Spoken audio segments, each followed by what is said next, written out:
Deion Sanders got humbled on, it was Friday night. I mean, I'm sitting here. When I told you all what a great college football weekend this was, yes, Miami beating Notre Dame was a righteous, beautiful dessert. And I was rooting for Notre Dame. But that was such a tremendous game that I just enjoyed it. And yes, that was a dessert. Loved it. And yes,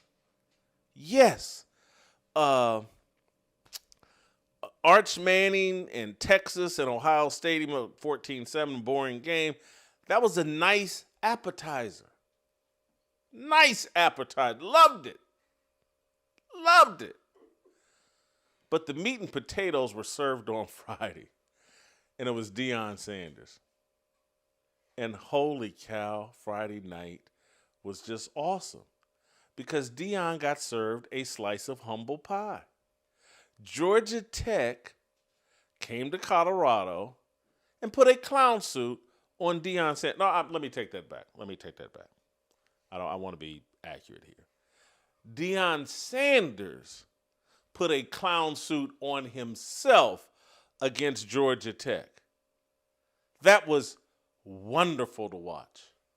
Wonderful. I went into that game committed to, hey man, Deion's got bladder cancer. Deion's a sympathetic story. I'm rooting for Colorado and Deion. This could be his last season coaching football or pretending to coach football. Could be his last season. Deion has given Warren Sapp, whom I love, a coaching opportunity. Deion has given Marshall Faulk a coaching opportunity. Deion has given Byron Leftwich another coaching opportunity. Love all this about Deion. Hey, with Sapp there and Marshall Faulk and Byron Leftwich, and now that Shador is gone, I'm going to root for Deion Sanders. I promise you, I authentically went into this season wanting to root for Colorado and Deion Sanders. Probably lasted 30 seconds. Deion comes out in one of his little gold chains and all that, and I just look at it, and I can't do it.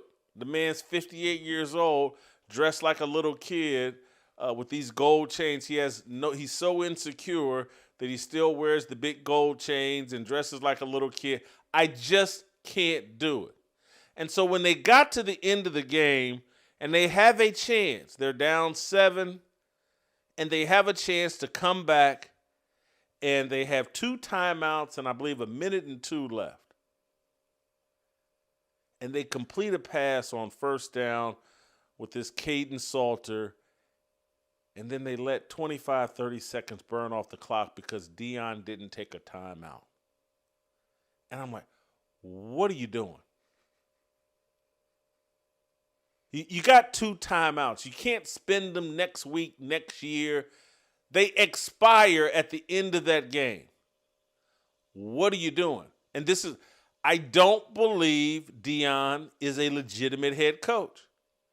And I don't believe you can say, well, he made this mistake because he struggled this offseason with his health. No, Deion doesn't know what he's doing.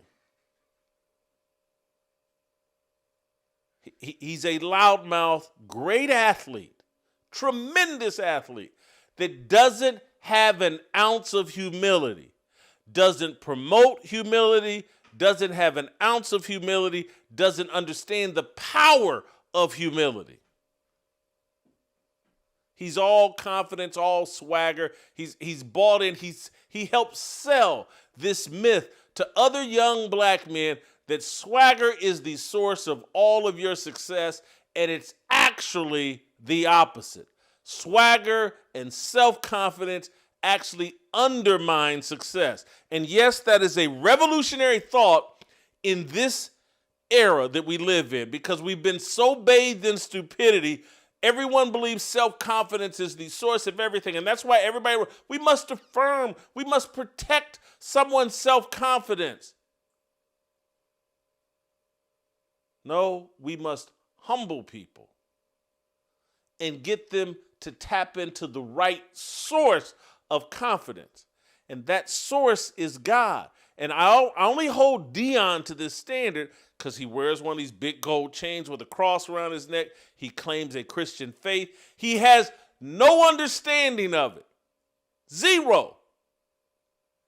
And many black people don't. The people that affirm Deion Sanders and are fans of Deion Sanders look at this man bathe himself in self-confidence and arrogance and point to that as some source of strength and success. Everybody throws out all biblical standards. Oh, he's black.